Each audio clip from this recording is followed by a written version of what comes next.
અને આજે જે તારી મારી રસવાઈ છે એનું સૌથી મોટું કારણ તો ઈ છે કે આપણા પાસે તાલીમ ઝીરો છે, ઝીરો.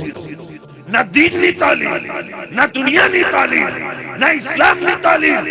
અબે હાલ તો આપણો એટલો બુરો છે કે મસ્જિદની અંદર નમાઝ પડવા માટે જે નમાઝી વહેલે આવી જાય ને ઈ પણ પોતાની જગ્યા પંખા નીચે ગોતે ઈ વિચારીને કે ઠંડી હવા મને મળવી જોઈએ, બીજાનું જે થવું હોય થાય. આ હાલ પણ એટલે છે કે તાલીમ નથી.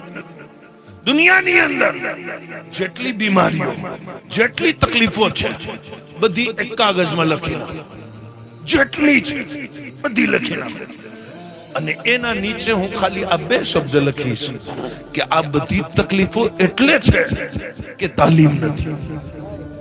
તમે કહેશો શકીલ હઝરત મસ્જિદની અંદર પંખા નીચે ઉભા રહેવા વાળા પાસે શું તાલીમ નથી? મેં કીધું નથી, એ જ નથી કે મારા આકા કહે છે કે જે પોતા માટે પસંદ હોય, અગર મોમિન કુરબાની દઈ અને પોતાના ભાઈ ઉપર નિસાર કરી દે ને તો જે પોતાના ભાઈ ઉપર રહેમ કરે છે એની ઉપર અલ્લાહ રબ્બુલ આલમીન પણ રહેમ કરે છે.